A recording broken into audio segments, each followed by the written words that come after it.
Sean, happy Wednesday. Today I am coming to you from my living room. I thought I'd try something a little bit different today. So Sean, of late I've gotten to this new podcast from NPR called Invisibilia. It's a lot like Radiolab, except it solely focuses on the invisible forces at work in our lives. Things like emotions and thoughts and expectations.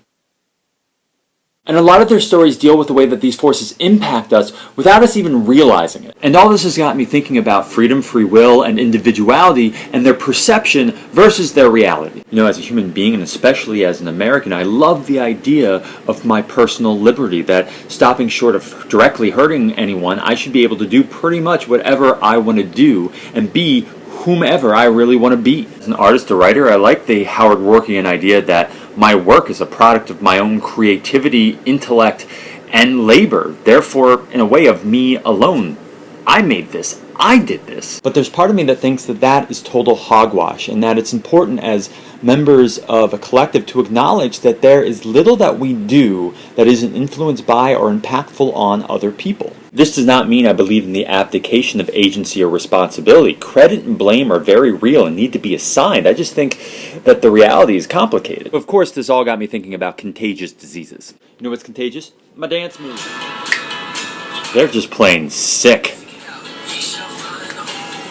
Contagious diseases are a prime example of how invisible forces can affect people. You know, if I'm sick, if I have the flu or the chickenpox or Ebola, I have a certain responsibility to quarantine myself to protect other people. But at what point should that decision be taken away from me as an individual and given to the representative of the collective, i.e., the government? We certainly saw this question come up with the Ebola outbreak, right? Now I think the same question must be asked of the anti-vaccination crowd. So should the government have the right to force parents to get their kids vaccinated, or is that a violation of their freedom, of their personal liberty? Of course it's a violation of individual freedom, but the bigger question is it the right thing to do? Should the government intercede for the welfare of the many? Rand Paul made the point the other day that the state doesn't own children, the parents own their children, insinuating that the parents should make the final decision about whether or not their children should be vaccinated. Now, I do have a problem with the fact that he's calling children property, but he does get to the point that few things are as personal than the decisions we make about our health care and the health care of our children. Or our cats. But of course we know that that decision doesn't just affect the parent or the child, but as we see with the measles outbreak in California,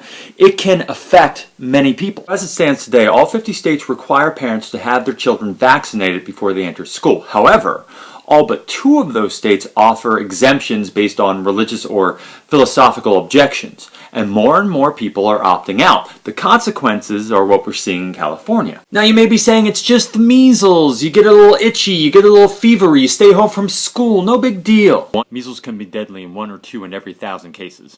In 2013, over 145,000 people worldwide died from complications to the measles, most of them children under the age of 5. It can also cause brain swelling and damage, blindness, and deafness, not to mention an increased burden on our healthcare system. So it's no walk in the park. There's a reason why we tried to cure it. Side note about measles, super contagious. You know, take Ebola. If you had Ebola, which we just had that freak out about not that long ago, you might infect 1 or 2 other people.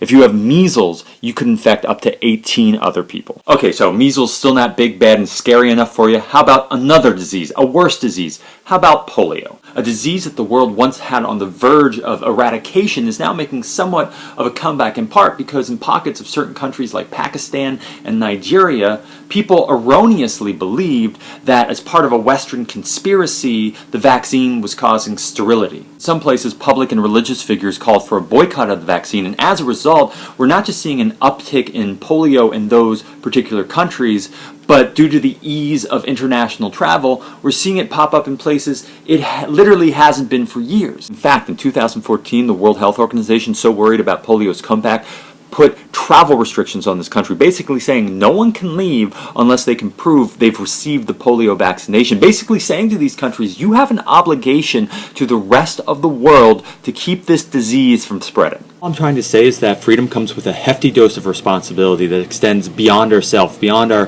home, beyond any border that we can probably think of, and that individual liberty is not an answer to everything. I know I didn't even touch on the mistrust and misinformation that leads people not to want to vaccinate here in the first place. I'm sorry if this, like my thoughts, feel unresolved and unfinished, but I am out of time. So Sean and everyone watching, until we meet again, peace out.